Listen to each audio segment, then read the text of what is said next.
வணக்கம். இன்னைக்கு நம்ம எந்த கோயிலுக்கு டிவோஷனல் டூர் வந்திருக்கோம்னா, காளஹஸ்திக்கு. என்னடா காளஹஸ்தின்னு சொல்லி வேற ஏதோ ஒரு கோயிலை காட்டுறான்னு பார்க்குறீங்களா? ஆமாம், இந்த காளஹஸ்தி மதுரையில் இருக்குது. காளஹஸ்தி கோயிலுக்கு போனால் என்ன நன்மைகள் கிடைக்குமோ அதே மாதிரியான நன்மைகள் இந்த கோயிலுக்கு போனாலும் கிடைக்கும்ன்றது இந்த கோயிலோட வரலாறு. அது மட்டும் இல்லை, காசிக்கு போய் வழிபட்ட பலனை இந்த கோயிலில் போய் வழிபட்டாலும் கிடைக்குன்றது இந்த கோயிலோட வரலாறு. அதை அடுத்து ஒன்று ஒன்றா பார்க்கலாம். இந்த வீடியோவை ஃபுல்லாக பாருங்கள்.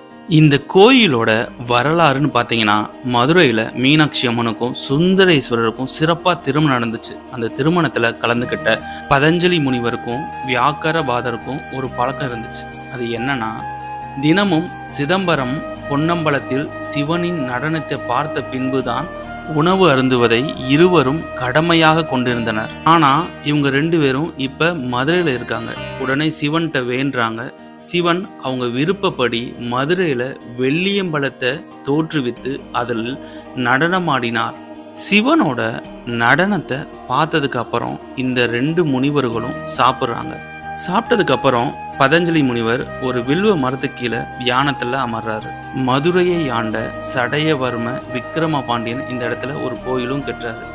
ஏன்னா, முக்தி தரும் தெய்வமான காசி விஸ்வநாதரை தினமும் வழிபட வேண்டும் என்பது இவரது ஆசை. ஆனால் தினமும் காசி சென்று வழிபட முடியாது என்பதால் அதுக்கு பதிலா பதஞ்சலி முனிவர் தியானம் செஞ்ச இடம் இருக்குல்ல, அதாவது பதஞ்சலியின் யோக பீடத்துல ஒரு கோயிலை கட்டுறாரு.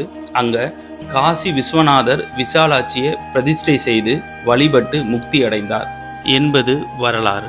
இந்த கோயில் தான் அருள்மிகு காசி விஸ்வநாதர் திருக்கோயில், பழங்காலத்தம், மதுரை. சிறிய லிங்கத்தை கிடந்த கோலம்னு சொல்லுவாங்க. இந்த கோயில்ல விஸ்வநாதர் கிடந்த கோலத்தில் அருள் பாலிக்கிறார்.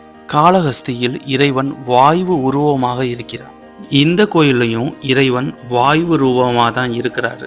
அதுக்கு சான்றாக காற்று புக முடியாமல் வடிவமைக்கப்பட்டுள்ள விசாலாட்சி அம்மன் கருவறைக்குள் உள்ள விளக்கு எப்போதும் அசைந்து கொண்டே இருக்கிறது.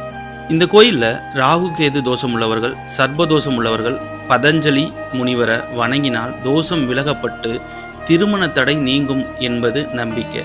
அது மட்டும் இல்லை, நீண்ட காலமாக பிரிந்து வாழும் தம்பதியினர் பதஞ்சலி முனிவருக்கு மல்லிகை மாலை அணிவித்து வழிபட்டால் பிரிந்த தம்பதியினர் ஒன்னா சேர்ந்துருவாங்கன்றது நம்பிக்கை. இந்த கோயிலில் உள்ள கனக துர்க்கை அம்மனுக்கு வெள்ளிக்கிழமை ராகு காலத்துல மஞ்சள் நிற அரளிப்பூல அர்ச்சனை செய்து வந்தால் கடன் தொல்லை நீங்கும், செல்வம் பெருகும் என்பதும் நம்பிக்கை. வேற ஒரு டிவோஷனல் டூர்ல பார்க்கலாம். நன்றி.